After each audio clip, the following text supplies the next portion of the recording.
Students, हम अपना जो चैप्टर है अवर इन्वायरमेंट वो स्टार्ट करने वाले हैं। आज की क्लास में हमें अवर इन्वायरमेंट के जो कुछ टॉपिक्स है वो कवर करने। लास्ट क्लास में हमने हेरिडिटी एंड इवोल्यूशन वाला जो चैप्टर था वो हमने कंप्लीट कर लिया है।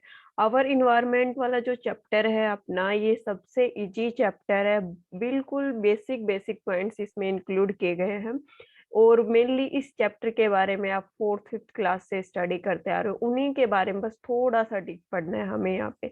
तो इस चैप्टर में हमें ट्रॉपिक लेवल्स के बारे में, फूड चेन के बारे में, इन्वायरमेंट के बारे में, इकोसिस्टम, बायोटिक एबायोटिक कंपोनेंट, उन सारी चीजों के बारे में डिस्कस करना है। इसके अलावा कि इन्वायरमेंट को हम कंजर्व कैसे करें, अ, तो वो सारी की सारी चीजें हमें इस चैप्टर में डिस्कस करनी है। आज की क्लास में हमें इन्वायरमेंट, इकोलॉजी और इकोसिस्टम एंड जो कंपोनेंट है इकोसिस्टम के, उनके बारे में आज की क्लास में हम डिस्कस करेंगे। तो स्टार्ट करते हैं इन्वायरमेंट से। तो इन्वायरमेंट जो वर्ड है ये क्या क्या डिस्क्राइब करता है? हमारी सराउंडिंग को, कि हमारे चारों तरफ जो भी चीज प्रेजेंट है वो क्या है? हमारा इन्वायरमेंट है।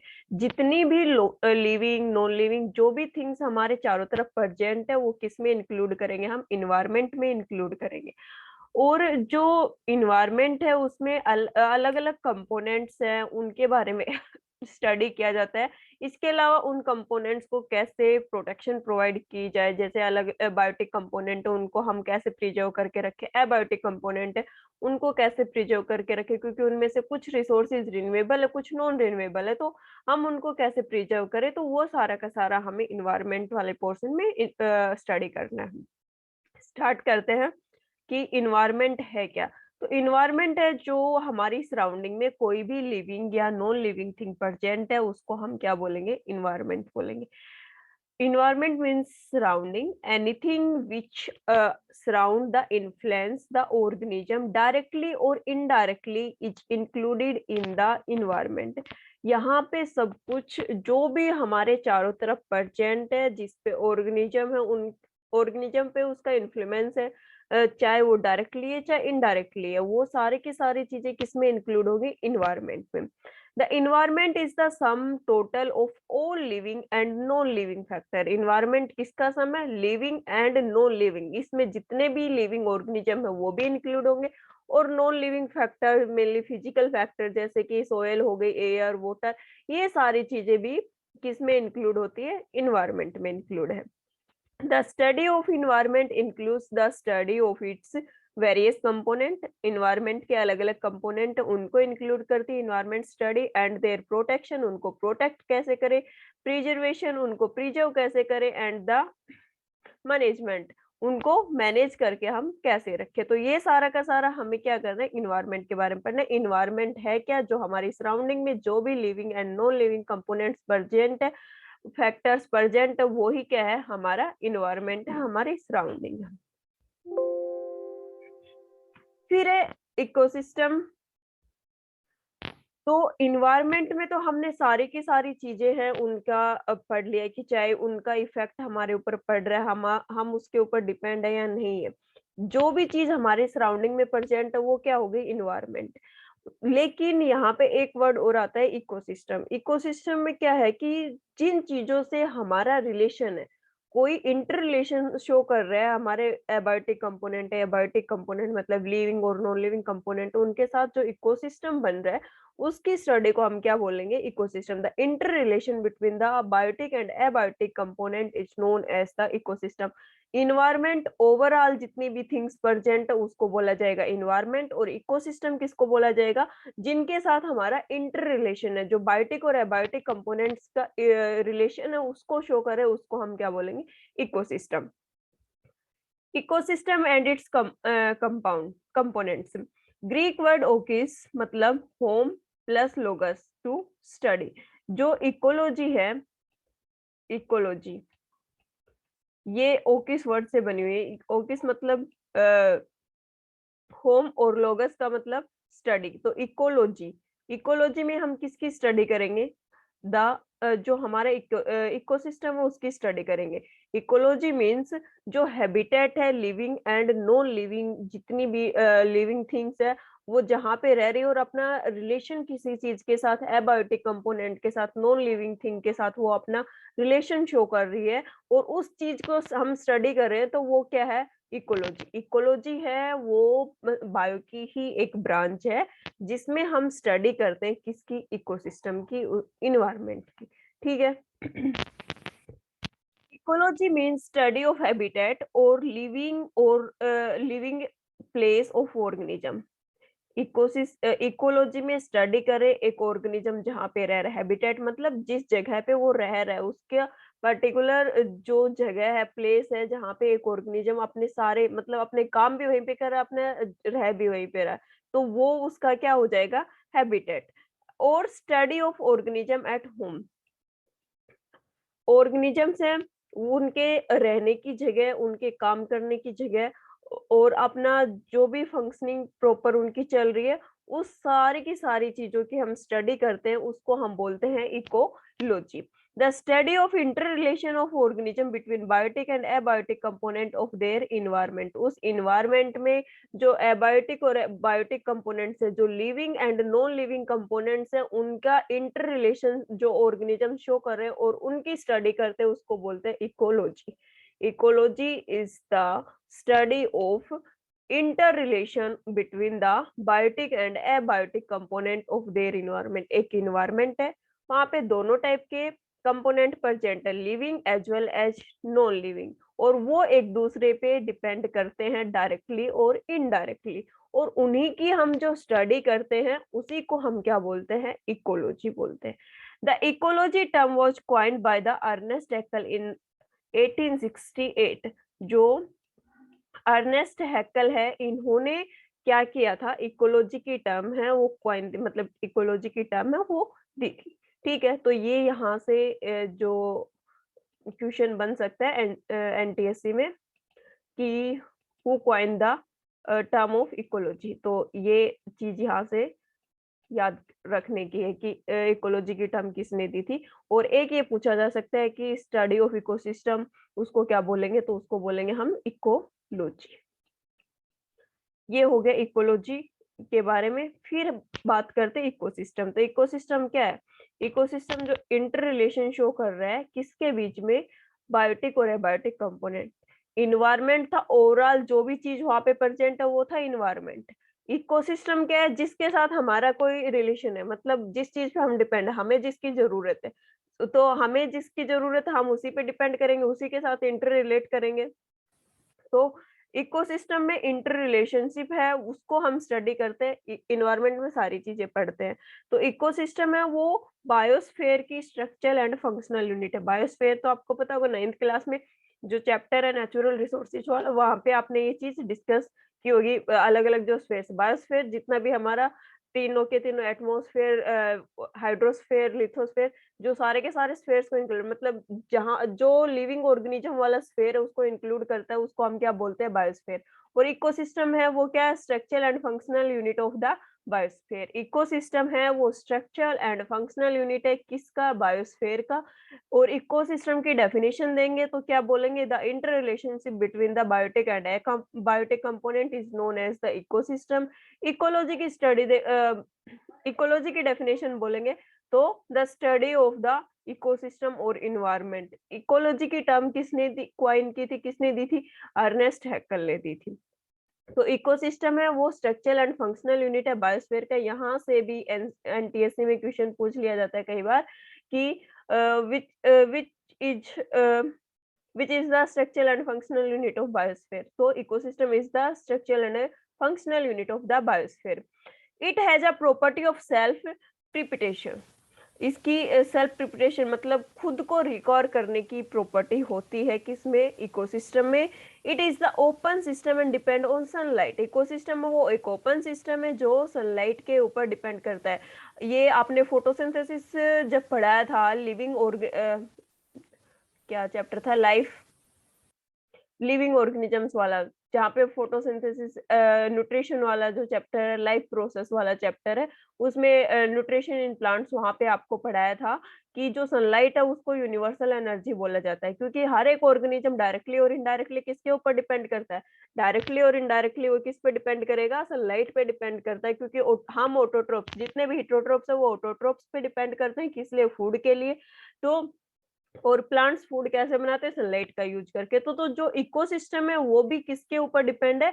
सनलाइट के ऊपर, क्योंकि सनलाइट मिलेगी तभी ऑटोट्रोप्स वहां पे अपनी फंक्शनिंग शो करेंगे, अपना फूड प्रिपेयर करेंगे, और फिर वहीं से हेटेरोट्रोप्स है वो फूड लेते हैं, तो आगे पूरा सिस्टम है वो चलते हैं।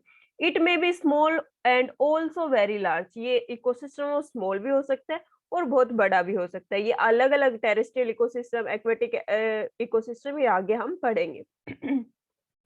Ecosystem term coined by the sir Arthur Tansley. जो इकोसिस्टम की टर्म है ये किसने क्वाइन की थी? Sir Arthur Tansley. कब की थी? 1935। ये भी यहाँ से एनटीएससी में पूछ लिया जाता है कि who coin the term ecosystem. तो ये क्वेश्चन भी एजी टेंसले भी आ सकता है यहाँ पे, और ऑर्थर सर ऑर्थर टेंसले भी यहाँ से आ सकता है। तो यहाँ से दो क्वेश्चन बन गए। एक तो which is the structural and functional unit of biosphere, who coined the term ecosystem। तो ये क्वेश्चन यहाँ से पूछ लिए जाते हैं। फिर उसके बाद है इकोसिस्टम। तो एक साइंटिस्ट और थे, इपियोडम। उन्होंने एक क्या बताया था? इकोसिस्टम को बेसिक यूनिट बताया था, किसकी? इकोलॉजी की। और उन्होंने भी यही बताया था कि बायोटिक और एबायोटिक के बीच जो इन्फ्लुएंस है, जो रिलेशन शो करता है, वो उसी को हम क्या बोलते हैं? इकोसिस्टम बोलेंगे। सेल्फ कंटेंट यूनिट है, लिविंग और नॉन लिविंग, वो एक दूसरे के ऊपर डिपेंड करती है। तो according to Eugene P Odum, E P Odum भी इनको बोला जाता है, कई बार शॉर्ट फॉर्म पूछ ली जाती है इनकी, ईपी ओडम। तो इन्होंने क्या बोला था कि जो इकोसिस्टम है वो क्या है? Basic unit of the ecology, basic unit है इकोलॉजी की। And the biotic abiotic component present in it influence each other. जो बायोटिक और एबायोटिक कंपोनेंट है वो एक दूसरे के ऊपर इफेक्ट शो करते हैं, अपना जो इंटर रिलेशन है वो यहाँ पे वो शो करते हैं। Both the component are essential for the substance of life. दोनों कंपोनेंट है वो एक दूसरे के लिए जरूरी है। अर्थ पे लाइफ पॉसिबल है वो तो दोनों की वजह से, बायोटिक एंड एबायोटिक दोनों कंपोनेंट्स की वजह से प्रेजेंट है। मान लो एबायोटिक फैक्टर की बात करें तो अगर एयर और वाटर ये दोनों एबायोटिक है, और अगर ये अर्थ पे ना प्रेजेंट हो तो क्या अर्थ पे लाइफ पॉसिबल है? अर्थ पे लाइफ ही पॉसिबल किसकी वजह से? एयर एंड वाटर की वजह से। तो दोनों living and non living components दोनों के दोनों एक दूसरे के लिए जरूरी है, अगर जो लाइफ है उसको सस्टेन करना है। कहाँ पे? अर्थ पे। इसके अलावा और दूसरी डेफिनेशन क्या दी उन्होंने? A self contain unit of living things, plant, animal and decomposers and their non living environment, soil, air, water. जो सेल्फ कंटेन यूनिट है ये सारे के सारे एक दूसरे के साथ इंटर रिलेट करते हैं। तो ईपीओडम के अकॉर्डिंग भी क्या मेन डेफिनेशन अपनी यहाँ से भी क्या निकली कि जो बायोटिक और एबायोटिक कंपोनेंट है, living and non living component है, वो एक दूसरे के ऊपर डिपेंड करते हैं, एक दूसरे से रिलेट करते हैं, एक दूसरे के लिए वो जरूरी है। इन्होंने क्या बताया था कि इकोसिस्टम है वो बेसिक यूनिट है किसकी? इकोलॉजी की। तो एक क्वेश्चन यहाँ से भी पूछ लिया जाता है कि which is the basic unit of ecology. तो ecosystem is the basic unit of ecology. अब बात करते हैं इकोसिस्टम को कैसे कैसे डिवाइड किया गया। तो इकोसिस्टम को मेनली टू पार्ट्स में डिवाइड किया गया है, नेचुरल एंड आर्टिफिशियल। नेचुरल की बात करें तो उसके भी फिर आगे दो अलग अलग टाइप्स है, वो डिवाइड कर दिए गए, aquatic ecosystem and terrestrial ecosystem. दो अलग अलग टाइप यहाँ पे डिवाइड कर दिए गए। एक्वेटिक जो वाटर में रहने वाले जो एनिमल्स हैं, ऑर्गेनिजम्स है, लिविंग ऑर्गेनिजम्स, उनके बारे में स्टडी करेंगे एक्वेटिक इकोसिस्टम में। और टेरेस्ट्रियल इकोसिस्टम में जो लैंड पे रहने वाले, जमीन पे रहने वाले जितने भी ऑर्गेनिज्म है, लिविंग ऑर्गेनिज्म है, उनके बारे में हम यहाँ पे स्टडी करेंगे। कौन कौन से प्लेस है जहाँ पे टेरेस्ट्रियल इकोसिस्टम बनता है उनके बारे में स्टडी करेंगे, और उस इकोसिस्टम में किस टाइप के ऑर्गेनिज्म रह रहे हैं वो भी हम यहाँ पे डिस्कस करेंगे। तो एक्वेटिक इकोसिस्टम है उसको किस में डिवाइड कर दिया? Fresh water and marine water. Fresh water होगा वो कौन सा होगा? जो कि कम साल्टी वाटर है। उस वाटर में क्या-क्या, कौन-कौन से लिविंग ऑर्गेनिज्म रह रहे हैं और किस-किस टाइप का इकोसिस्टम वहाँ पे बन सकता है। तो एक्वेटिक देखो, इकोसिस्टम को दो में डिवाइड किया हमने, नेचुरल एंड आर्टिफिशियल। नेचुरल जो नेचुरली जो परफॉर्म किया, मतलब जो हमारी प्रकृति ने जो इकोसिस्टम बना रखे। आर्टिफिशियल में हम अपने तरफ से, जैसे कि अलग अलग एक्वेरियम वगैरह बना लेते हैं, या फिर क्रॉप प्लांट्स होते हैं, एग्रीकल्चर एरिया होता है, वो हमारा किस में आएगा, आर्टिफिशियल में आएगा। तो हमें सिर्फ पढ़ना है नेचुरल के बारे में, आर्टिफिशियल से हमें कोई भी काम नहीं है, तो इसको हम कर देते हैं एक साइड में। इसके बारे में हमें नहीं पढ़ना, हमें पढ़ना है नेचुरल इकोसिस्टम के बारे में। नेचुरल इकोसिस्टम उसको मेनली टू टाइप्स में डिवाइड किया गया है, फिर aquatic and terrestrial ecosystem. Aquatic जो इकोसिस्टम है, उसमें वाटर से रिलेटेड जो भी इकोसिस्टम बनेंगे, जो जो ऑर्गेनिज्म उसमें रहते हैं, उनके बीच जो रिलेशन है, उसके स्टडी करेंगे हम एक्वेटिक इकोसिस्टम है। टेरेस्ट्रियल में जो जमीन पे रहने वाले ऑर्गेनिज्म है, उनका इकोसिस्टम है, उनका हैबिटेट है, उसके बारे में हम पढ़ेंगे टेरेस्ट्रियल इकोसिस्टम में। एक्वेटिक इकोसिस्टम है, उसको दो में डिवाइड कर दिया गया, fresh water and marine water. Fresh water में जो साफ पानी है, कम साल्टी, लेस साल्टी वाटर है, उसके अंदर जो ऑर्गेनिज्म रहते हैं, उनका हैबिटेट है, उनकी रहने की जगह है, उनका जो इकोसिस्टम बन रहा है, उसको हम बोलते हैं fresh water ecosystem. Marine water में हम बात करेंगे जो कि ओपन ओशन मतलब साल्टी वाटर है, उसमें हम इंक्लूड करेंगे मैरीन इकोसिस्टम को। फिर जो फ्रेश वाटर है, उसको भी तीन पार्ट्स में डिवाइड कर दिया, lentic, lotic and wetlands.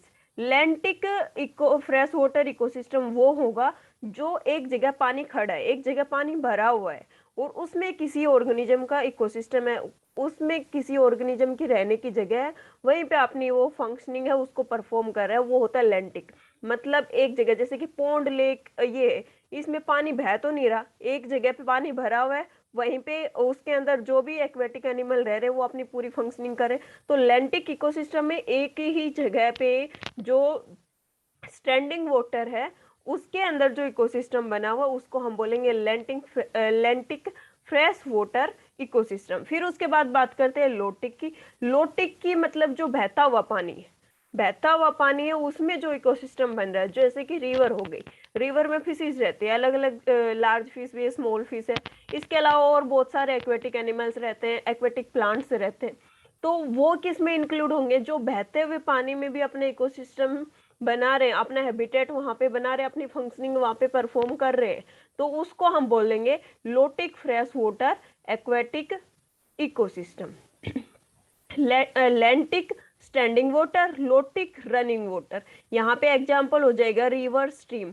River है वो भी बहते हुए चलती है, कोई स्ट्रीम निकल रही है, वो भी क्या होगी, रनिंग वाटर इंक्लूड होगा इसमें। फिर उसके बाद बात करते हैं वेटलैंड का। वेटलैंड में बात करेंगे जो मर्सी एरिया, मतलब जो दलदल वाले एरिया होते हैं, वहां पे किसी चीज का इकोसिस्टम है, किसी लिविंग ऑर्गेनिज्म का इकोसिस्टम है, तो उसको हम बोलेंगे wetland fresh water aquatic ecosystem. तो ये हो गए अपने फ्रेश वाटर का पार्ट, कि फ्रेश वाटर में मतलब किस किस टाइप के इकोसिस्टम इंक्लूड होंगे, वो ये पार्ट पूरा हो गया।